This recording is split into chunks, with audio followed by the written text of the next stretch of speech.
It's English time! Hi, I'm Teacher Mitch. Come and join me as we learn English the easy way.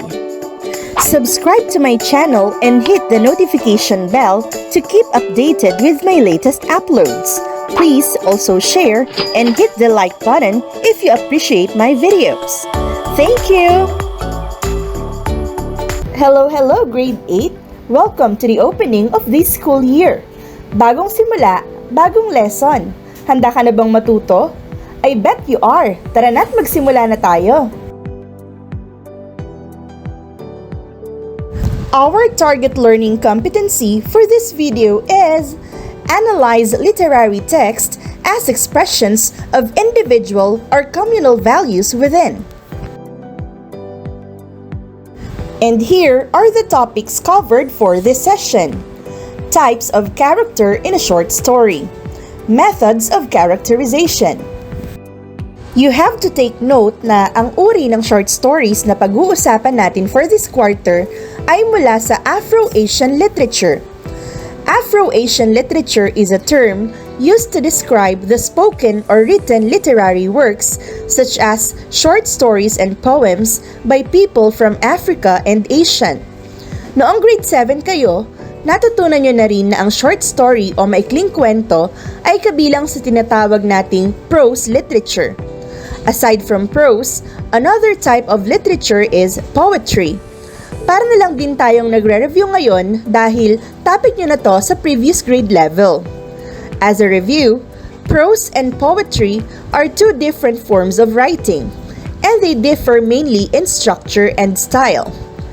Prose is written in ordinary language and follows natural flow and grammar.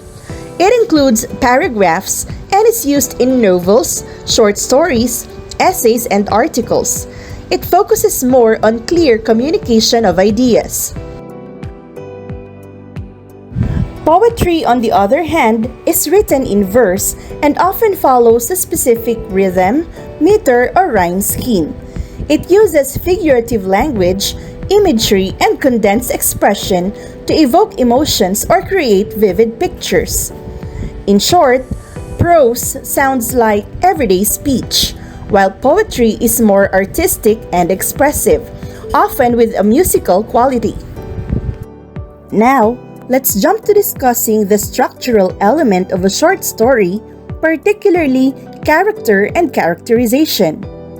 Learning about character and characterization in a short story is important because it helps us understand the people within the story, their actions, thoughts, and growth. Characters drive the plot and reflect human nature, emotions, and the challenges people face in real life. A character is a person, animal, being, creature, or thing represented in a story. Writers use characters to perform the actions and speak dialogue, moving the story along a plot line. A story may have only one character who is the protagonist and still be a complete story. Most stories have multiple characters interacting, with one of them as the antagonist, causing a conflict for the protagonist. We also have to take note that characters can be round. A round character is complex, with different traits and emotions. For example, Don Juan of Ibong Adarna. He is brave, kind, and forgiving, but he also experiences sorrow, betrayal, and doubt. His character has emotional depth and moral growth, especially when he chooses to forgive his brothers. Flat character. A flat character has only one or two traits and little improvement. For example, King Fernando. He is portrayed mainly as a sickly and helpless king whose role drives the plot, but his character doesn't show much depth or change. Dynamic or developing character. A dynamic character changes significantly throughout the story. For example, Don Pedro. Initially selfish and envious, he eventually asks for forgiveness from Don Juan. This shows some degree of character change. even if it comes late in the story. Static character. A static character stays the same from beginning to end. For example, Don Diego. Unlike Don Pedro, he remains cowardly and easily influenced, showing no significant growth or change in character. Now, what is characterization? Characterization is the way an author reveals a character's personality, traits, and motivations in a story. It helps readers understand who the character is, how they think, and why they act a certain way. There are two main types of characterization. First is direct characterization. The author tells us directly what a character is like. For example, Luna was a kind and honest girl. The next one is indirect characterization. The author shows the character's traits through actions, speech, thoughts, appearance, or how others react to them. For example, Luna helped the old woman cross the street with a warm smile. Characterization.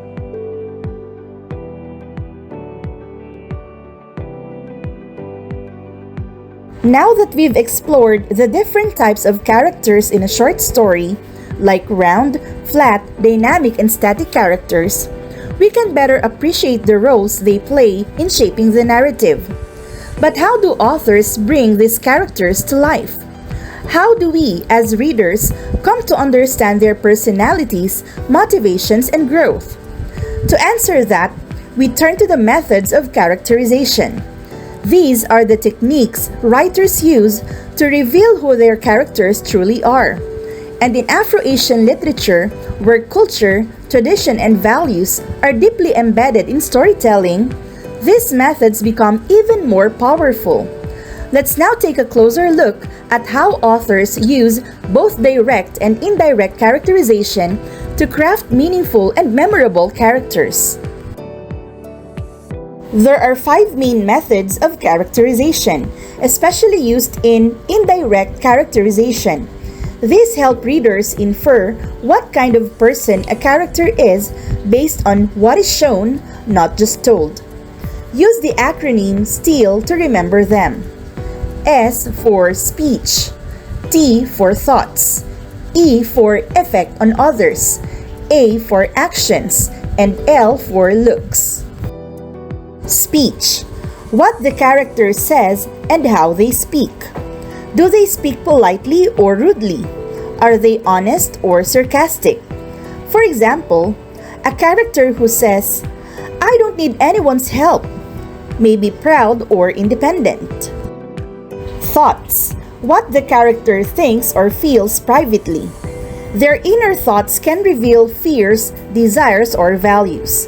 For example, if a character constantly worries about failing, it shows insecurity. Effect on others.